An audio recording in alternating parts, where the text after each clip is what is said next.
Hello students, तो कैसे हैं आप सब लोग। आपका स्वागत है अपने YouTube channel JEE study with PT sir पर। ठीक है, तो जैसा कि मैंने पिछला वीडियो बनाया था, आपका खूब सारा प्यार मिला, काफ़ी अच्छे लाइक आए और व्यूज़ भी काफ़ी अच्छा है आपके। इस प्रकार से आप उसमें लाइक करते रहें, वीडियो को देखते रहिए, काफ़ी अच्छा फ़ायदा मिलने आपको जेई एडवांस, जेई मेन, सभी जितने भी कॉम्पिटेटिव एग्जाम हैं। तो आज से अपन की एक नई सीरीज स्टार्ट कर रहे हैं मॉडर्न फिजिक्स की। ठीक है, अब देखो मैंने पिछली बार भी 2-3 सीरीज चला रखी है इस चैनल पे। पहली सीरीज है डाउट सॉल्विंग की सीरीज, दूसरी चल रही है रे ऑप्टिक्स की अपनी एडवांस प्रॉब्लम, और तीसरी अपन चला रहे हैं अभी मॉडर्न फिजिक्स की। देखो रे ऑप्टिक्स अभी पूरा नहीं हुआ है, ठीक है, रे ऑप्टिक्स के भी और भी पार्ट आएंगे।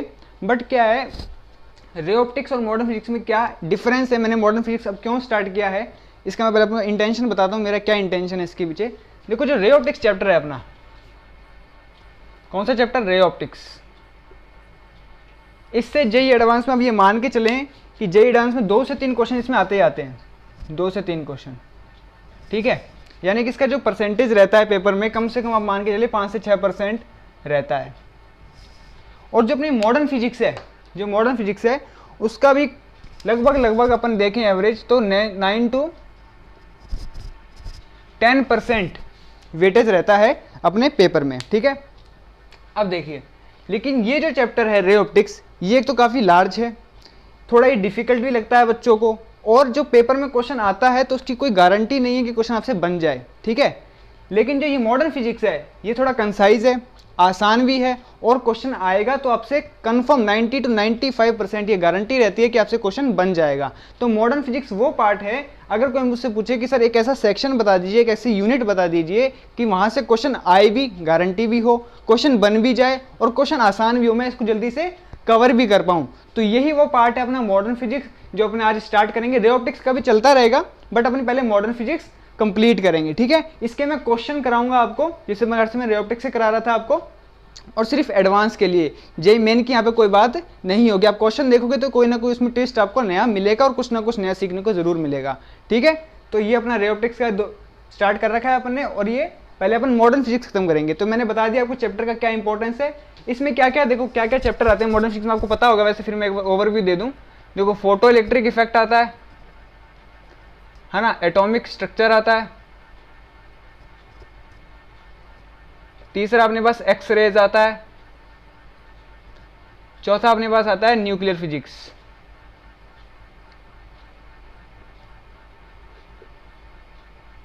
ठीक है।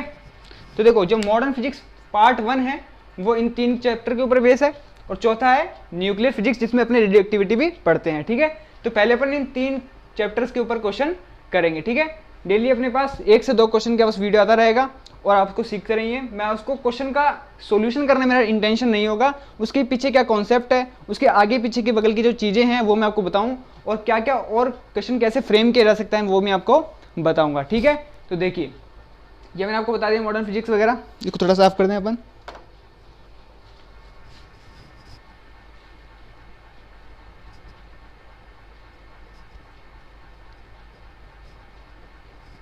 ठीक है, तो देखिए अब आपके पास स्क्रीन पे क्वेश्चन आ जाएगा और आप उसको पॉज करना है और सोल्व करने की कोशिश करनी है। ठीक है, बाद में आपको सॉल्यूशन देखना है, अगर आपसे सोल्व नहीं होता है, और अगर हो भी जाता है तो देखिएगा मैंने किस तरीके से सोल्व किया है और क्या क्या उससे और क्वेश्चन फ्रेम हो सकते हैं, क्या कॉन्सेप्ट था, कहीं आपने गलत तरीके से सोल्व नहीं किया है, कैसे कंसेप्ट आपके कैसे हैं। ठीक है, तो देखिए अभी क्वेश्चन आएगा आपके पास स्क्रीन के ऊपर। ठीक है, तो क्वेश्चन आपने पढ़ लिया होगा, अब मैं देखता हूँ, मैं ही पढ़ लेता हूँ क्वेश्चन को, क्या क्वेश्चन है। देखिए पहला क्वेश्चन जो अपने ले रहे हैं इस बार वो क्या है, मैं पढ़ लेता हूँ क्वेश्चन क्या है।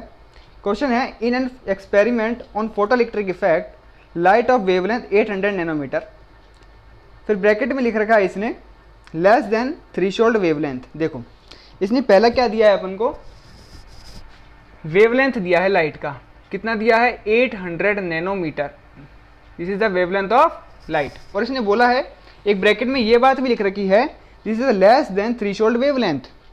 इसका क्या मतलब है भाई, जब भी फोटो इलेक्ट्रिक इफेक्ट अगर होगा तो जो, देखो यहीं से अपने कॉन्सेप्ट स्टार्ट कर देते हैं कि फोटो इलेक्ट्रिक इफेक्ट कब होता है।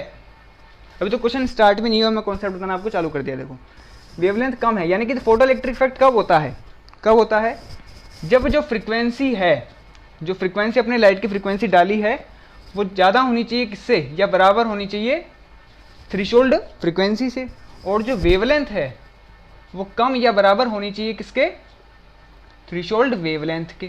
तो यही बोला है, अगर कम होगा ये तभी तो फोटो इलेक्ट्रिक इफेक्ट अकर होगा, तभी तो अपन आगे प्रोसीड कर पाएंगे। ठीक है, ठीक है। आगे क्या बोल रहा है क्वेश्चन में, is incident on A caesium plate at the rate of 5 volt. अब देखो इसने क्या है, इसको लैंग्वेज को पढ़ो, आपको लैंग्वेज से पढ़ने से पता लगेगा ये 5 वॉट दे रखा है। अब कई बच्चे इसको वर्क फंक्शन समझ जाएंगे, लेकिन ये वर्क फंक्शन नहीं दे रखा है। अगर आपको लैंग्वेज से समझ में नहीं आ रहा है तो आप देखिए इसकी यूनिट क्या है, इसको दिया है 5 वॉट, और what is unit of power, तो पावर दे रखी है। ठीक है, नेक्स्ट लाइन क्या है, the potential of the collector plate is made sufficiently positive with respect to the emitter so that the current reaches its saturation value। ठीक है, अब देखो फोटो इलेक्ट्रिक इफेक्ट का सेटअप कैसा होता है। देखो आपने अगर पढ़ा है थोड़ा बहुत, आपको याद होगा, तो कुछ ऐसा सेटअप होता है। देखो एक बार ऐसे लगा के देख लेते हैं अपन, गलत होगा तो अपन वापस से इस क्वेश्चन को बना लेंगे। देखो इलेक्ट्रिक फील्ड इधर होगा तो उल्टा बना दिया अपन ने, बैटरी ऐसे बनेगी। ठीक है, देखो यहाँ पे मैंने क्या बनाते हैं अपन, विंडो बनाते हैं यहाँ पे, और यहाँ से क्या करते हैं, फोटोन को स्ट्राइक करवाते हैं किसी मेटल प्लेट पर। ठीक है, ये नेगेटिव है तो ये नेगेटिव पोल हो गया और ये पॉजिटिव पोल हो गया। अब यहाँ से क्या करते हैं, इलेक्ट्रॉन इजेक्ट करते हैं। अच्छा, यहाँ से वेरिएबल वोल्टेज होता है ये। ठीक है, ये वेरिएबल वोल्टेज है। क्या बोला इसने, देखो यहाँ से इलेक्ट्रॉन निकलेंगे और यहाँ पर जाएंगे, यहाँ से इलेक्ट्रॉन निकल के यहाँ जाएंगे, फिर ये सर्किट में घूमेगा, तब क्या आएगी, करंट आएगी। इस करंट को अपन क्या बोलते हैं, फोटो करंट बोलते हैं। क्या बोलें, फोटो करंट। ठीक है, इस यहाँ से इलेक्ट्रॉन निकल रहे हैं तो इसको बोलते हैं इमीटर, इमीटर प्लेट, और यहाँ पर जाएंगे तो इसको बोलेंगे कलेक्ट हो रहे हैं ना इलेक्ट्रॉन, तो इसको बोलेंगे कलेक्टर, इसको बोलते हैं अपन कलेक्टर। ठीक है, ये बोल रहा है सेचुरेशन करंट आ जाती है। क्या आ जाती है, सेचुरेशन करंट। अब अपने ग्राफ भी पढ़ा होगा किसके बीच, फोटो करंट और अप्लाइड वोल्टेज के बीच क्या ग्राफ आता है।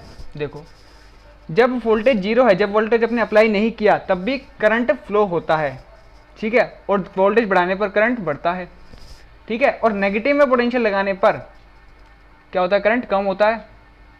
और एक ऐसा वोल्टेज जहां पर करंट जीरो हो जाती है उसको अपन बोलते हैं स्टॉपिंग पोटेंशियल। ठीक है, ये बात अपन कर ली। फिर क्या पूछ रहा है अपन से, assuming that on the average 1 of every 10⁻⁶ photon is able to eject a photoelectron, find the photo current in the circuit। ये क्वेश्चन अपना कंप्लीट हो गया। लास्ट लाइन में क्या बोला इसने कि 10⁻⁶ फोटोन, इतने फोटोन डालने पर एक इलेक्ट्रॉन इजेक्ट होता है। कितने इलेक्ट्रॉन इजेक्ट होते हैं, एक इलेक्ट्रॉन। अब ये क्वेश्चन है और हमसे पूछा जा रहा है what is the photo current, photo current कितनी होगी, ये अपना क्वेश्चन है। देखो ये तो क्वेश्चन ही समझाया मैंने आपको, अब इसको कैसे करना है ये अपन देखते हैं इसका सॉल्यूशन फिलहाल में। ठीक है, क्या क्या डाटा गिवन है वो देखें पहले अपन। इसको मैं मिटा दूं एक्स्ट्रा चीज को। देखो ये मैंने आपको बता दिया क्वेश्चन की लैंग्वेज क्या थी। ठीक है, थोड़ा कॉन्सेप्ट मैंने आपको बीच में बता दिया है, ये बता दिया मैंने आपको, और ये तो गिवन डाटा है ही। ठीक है, इसको अपन उधर लिख लेंगे। क्या क्या दिया हुआ क्वेश्चन में अपन एक साथ लिखें, गिवन है ये डाटा। क्या जो लाइट गिर रही है उसकी वेवलेंथ 800 नैनोमीटर है, पावर 5 वॉट है, और अपनों से फोटो करंट पूछा जा रहा है, और ये बोल रहा है 10⁻⁶ फोटोन से एक इलेक्ट्रॉन बाहर आता है। इस लाइन का क्या मतलब है ये समझो क्या मतलब है। ठीक है, देखो फोटोन दो प्रकार के होते हैं। फोटो इलेक्ट्रिक इफेक्ट होता कब है, देखो जब कोई मेटल सरफेस होती है और कोई फोटोन आगे गिरते हैं उस पर, जब सफिशिएंट एनर्जी का फोटोन गिरता है तब इलेक्ट्रॉन बाहर निकलता है। देखो फोटोन भी दो प्रकार के हैं, first one is like electron, like photon sorry, दूसरा होता है नालायक फोटोन। देखो लायक फोटोन और नालायक फोटोन क्या क्या मतलब है। नालायक फोटोन तो वो फोटोन है जिनके पास इतनी एनर्जी ही नहीं है कि वो इलेक्ट्रॉन को बाहर निकाल सकें या फिर वर्क फंक्शन इतना पूरा कर सकें, वो तो कौन से हैं, नालायक फोटोन। लेकिन लायक फोटोन वो फोटोन है जिनके पास एनर्जी तो है लेकिन एनर्जी देने के बावजूद भी वो इलेक्ट्रॉन को नहीं निकाल पाते। अब क्यों नहीं निकाल पाते, सोच के देखो। यहाँ पर इलेक्ट्रॉन होंगे मेटल की सरफेस पर, कुछ बिल्कुल ऊपर सरफेस पे होंगे और कुछ काफी नीचे होंगे, ठीक है। अब देखो, मान लो मैंने कितनी एनर्जी का, 5 जूल एनर्जी का क्या गिराया, फोटोन गिराया, ठीक है। 5 जूल एनर्जी का फोटोन गिराया। अब देखो, मान लेते हैं इस मेटल का वर्क फंक्शन 3 जूल है, 3 जूल है, तो बची एनर्जी कितनी इलेक्ट्रॉन के पास, 2 जूल एनर्जी। लेकिन अब देखो अलग अलग इलेक्ट्रॉन है, अगर लेट सपोज 2 इलेक्ट्रॉन कंसीडर करें, कि ये वाला और एक ये वाला, ये बिल्कुल सरफेस पर थोड़ा डेप्थ में है मेटल की। अगर ये इसको मिला, इसको ये फोटोन मिला तो 5 जूल है, 3 जूल कौन खा गया, इसकी तो वर्क फंक्शन खा गया, बची कितनी, 2 जूल। अब यहाँ पर ये पॉसिबिलिटी रहती है कि ये जो इलेक्ट्रॉन है डायरेक्ट तो बाहर नहीं आ जाएगा, रास्ते में कोलिजन भी हो सकते हैं, और कोलिजन की वजह से क्या कर देता है, ये अपनी एनर्जी लॉस कर देता है, ये 2 जूल एनर्जी भी लॉस हो जाती है। इसकी वजह से ये इलेक्ट्रॉन बाहर नहीं आ पाता है। लायक फोटोन होने के बावजूद भी देखो इलेक्ट्रॉन बाहर नहीं आ पाया। और अगर यही एनर्जी इसको मिलती तो ये वर्क फंक्शन 3 जूल का पूरा करता और 2 जूल काइनेटिक एनर्जी के साथ ये बाहर आ जाता, ठीक है। लेकिन क्या है, मोस्ट ऑफ द इलेक्ट्रॉन्स नीचे रहते हैं, तो ये क्या होता है, ऐसा देखने को मिलता है कि ये डाटा दे रखा है अपन को कि इतने 10⁻6 फोटोन कितना हो गया, 10 लाख फोटोन, लायक फोटोन गिरे होंगे तब जाकर एक इलेक्ट्रॉन निकला होगा। इसी प्रकार से आपने ये देखा होगा, जब अपन सेटअप बनाते हैं तो उसमें जो फोटो करंट मेजर करते हैं वो किस में मेजर करते हैं, मिली एम्पियर, माइक्रो एम्पियर, उसमें करंट काफ़ी कम होती है, इसलिए अपन मिली एम्पियर, माइक्रो एम्पियर में उसको मेजर करते हैं, क्योंकि 10 लाख फोटोन डालने पर एक इलेक्ट्रॉन बाहर निकल रहा है, तो कितने फोटोन डालने पड़ेंगे, तो बहुत ही छोटी फोटो करंट आती है, तो इसलिए उसको अपन बहुत ही मिली और या माइक्रो एम्पियर यूनिट में मेजर कर पाते हैं, ठीक है। तो इस लाइन का मतलब समझ में आ गया आपको। चलिए और अपना जो क्वेश्चन है वो देखते हैं अपन क्या पूछ रहा है, अपन से फोटो करंट पूछा रहा है। अब देखना, फोटो करंट क्या होती है, rate of flow of charge is current. Current क्या है, rate of flow of charge क्या करंट है। अच्छा भाई, अब देखो यहां पर देखो पावर क्या होता है, पावर होता है एनर्जी पर यूनिट टाइम। क्या होता है पावर होता है एनर्जी पर यूनिट टाइम। ये तो मैथमेटिकल डेफिनेशन है, इसको अपने फिजिक्स की डेफिनेशन में कैसे अप्लाई करेंगे, इसका यूज कैसे करें। ये जो पावर दे रखी है ना 5 वॉट दे रखा है जो, बस यहीं से क्वेश्चन हो जाएगा आपका, यहीं से क्वेश्चन हो जाएगा। देखो इसका मतलब ये है कि 5 जूल एनर्जी 1 सेकंड में गिर रही है, 5 जूल एनर्जी 1 सेकंड में गिर रही है। क्या मतलब है 5 वॉट का, कि 5 जूल एनर्जी 1 सेकंड में गिर रही है। देखो 1 सेकंड में अगर 5 जूल एनर्जी आती है उसी को तो पावर बोल रहे हैं अपन। पावर कितनी है, 5 वॉट। तो यही मतलब हुआ कि 5 जूल एनर्जी 1 सेकंड में गिर रही है। अब हम बात करेंगे एक सेकंड की, पर सेकंड की बात करेंगे, क्योंकि हमारे पास टाइम की कोई इन्फॉर्मेशन नहीं दी गई है, तो हम क्या करेंगे, पर सेकंड की बात करके चार्ज निकाल लेंगे, और चार्ज निकलेगा तो हमारे पास फोटो करंट ऑटोमेटिकली आ जाएगा। अच्छा अब अपन निकालते हैं, देखो अपन निकालते हैं नंबर ऑफ फोटॉन्स, कितने फोटॉन्स गिर रहे हैं पर सेकंड। क्या है, पर सेकंड। मैं कहना पर सेकंड की बात करेंगे अपन, कि पर सेकंड कितने फोटोन गिर रहे हैं, पर सेकंड कितने फोटोन गिर रहे हैं। और कैसे निकालें भाई, 5 जूल एनर्जी है, कितनी एनर्जी है, 5 जूल, ठीक है। और एक इलेक्ट्रॉन, एक फोटोन की एनर्जी कितनी है वो यहां से निकाल लेंगे अपन। Energy of 1 photon is nothing but hc upon lambda. अगर ये नैनोमीटर में है तो इसका hc का मल्टीप्लाई होता है 1240, और लैम्डा अपन रख दिया 800, कैंसिल आउट हो जाएगा 312, ठीक है, डिवाइडेड बाई 0 कितना हो जाएगा, 15.5 डिवाइडेड बाई 10 1.55, सही ना। 31 का आधा 15.5, फिर 0 लगा दिया तो 1.55 इलेक्ट्रॉन वोल्ट में आएगा। किसमें आएगा, 1.55 इलेक्ट्रॉन वोल्ट। अब ये इलेक्ट्रॉन वोल्ट हैं, ये जूल में है, तो किस में कन्वर्ट कर लें अपन, इसको ऐसा यूनिट में कन्वर्ट कर लें, इसको भी 1.6 इंटू 10⁻⁻19 में कन्वर्ट कर लेते हैं अपन, ठीक है। नंबर ऑफ फोटॉन्स, अब कई बच्चे देख रहे होंगे कि नंबर ऑफ फोटॉन्स कैसे निकाल दिया, कि टोटल एनर्जी को number of sorry energy of each photon से डिवाइड करके आपने कैसे निकाल दिया। देखो सिंपल डेफिनेशन समझे। अगर अपन ये समझें कि अपने पास 500 रुपये के सेब खरीद के लाए, बाजार से 500 रुपये के सेब खरीद के लाए, ठीक है, और एक सेब की जो कीमत थी वो 5 रुपये थी। तो आपसे पूछ ले कोई कि कितने सेब खरीदे, नंबर ऑफ सेब एप्पल कितने होंगे, तो कितने आएंगे, 100 आ जाएंगे। एक तो ये तरीका है कि कितनी लागत थी अपॉन एक की कितनी लागत है, तो नंबर आ जाएंगे ना उस एंटिटी के, कितनी एंटिटी थी। ऐसे मैंने कहा कि टोटल एनर्जी कितनी थी, एक की कितनी है, तो नंबर ऑफ फोटॉन्स आ गए। या फिर आप ऐसे कर सकते हो कि एक सेकंड में कितनी एनर्जी गिर रही है भैया, सीधा सीधा एक सेकंड में एनर्जी कितनी गिर रही है, 5 जूल। अब एनर्जी दे कौन रहा है, फोटोन ही तो दे रहे हैं। अरे फोटोन ही तो दे रहे हैं, लिख लो ये मेटल सरफेस है, यहाँ से फोटोन गिर रहे होंगे पर सेकंड कुछ ना कुछ, इतने फोटोन गिर रहे हैं मान लो, तो फोटोन ही तो एनर्जी दे रहे हैं। तो कितनी एनर्जी गिर रही है एक सेकंड में, 5 जूल। तो एक फोटोन की एनर्जी कितनी है अपने पास, देखो एक जूल की, एक फोटोन की एनर्जी है 1.55 इंटू 10 1.6 इंटू 10⁻⁻19। ये तो एक फोटोन की एनर्जी है ना। n फोटोन मान लूँ तो n फोटोन, देखो नंबर ऑफ फोटोन्स, इतने फोटोन और एक फोटोन की एनर्जी इतनी is equal to total energy.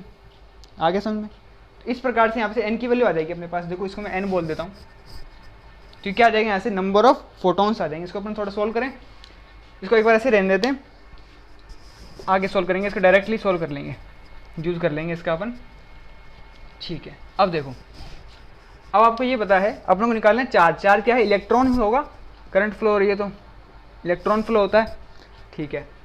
अब देखो ये लाइन काम में आएगी, 10⁻6 फोटोन से, ये फोटोन आ गया ना अपने पास, एक स्पेसिफिक नंबर आ गया अपने पास, ये नंबर ऑफ फोटोन्स आ गए। अब कह रहा है 10 लाख फोटोन डालने पर एक इलेक्ट्रॉन निकलता है पर सेकंड। कह रहा है 10 लाख फोटोन डालने पर एक इलेक्ट्रॉन निकलता है पर सेकंड में। तो मैं कह रहा हूं कि इतने फोटोन डालने पर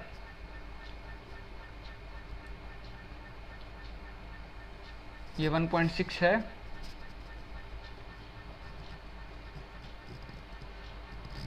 इतने फोटोन डालने पर कितने इलेक्ट्रॉन निकलेंगे, तो यूनिटरी मेथड से आ जाएगा 1/10⁻6 मल्टीप्लाइड बाई 5/1.55 इंटू 1.6 इंटू 10⁻⁻19। ये आ गए क्या, नंबर ऑफ इलेक्ट्रॉन्स पर सेकंड, ठीक है। और ये इतने कितने नंबर ऑफ इलेक्ट्रॉन्स है पर सेकंड इतने इलेक्ट्रॉन निकल रहे हैं। एक इलेक्ट्रॉन पे चार्ज कितना होता है, चार्ज ऑन 1 इलेक्ट्रॉन 1.6 इंटू 10⁻⁻19। सिर्फ मैग्नीट्यूड की बात कर रहा हूँ, साइन क्या होता है, नेगेटिव होता है, ठीक है। इसको हम थोड़ा साफ कर लें, ठीक है।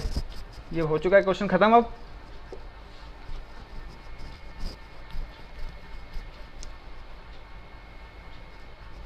बस ये डाटा काम का है अपना, ठीक है। तो एक इलेक्ट्रॉन पे इतना चार्ज, तो इतने इलेक्ट्रॉन पे कितना चार्ज, मल्टीप्लाई कर लो, टोटल चार्ज कितना आ जाएगा, 5 इंटू 1.6 इंटू 10⁻⁻19। ये वो वाला यहाँ पे रखा है, और नंबर ऑफ इलेक्ट्रॉन यहाँ डायरेक्टली रख रहा हूँ, 10⁻6 इंटू 1.55 इंटू 1.6 इंटू 10⁻⁻19, ठीक है। ये कट जाएगा, पर सेकंड की बात कर रही है तो यहाँ पे एक हो जाएगा इसका वैल्यू, तो यानी कि यही क्या हो गई हमारी फोटो करंट हो गई। ये कट गया, 1.6 से 1.6 चला गया, ठीक है। देखो 5, ये 5/1.55 into 10⁻⁻6 ampere, this is our answer. इसको और सॉल्व कर लें, 50 देखो यहाँ से जाएगा 500 कुछ हो जाएगा,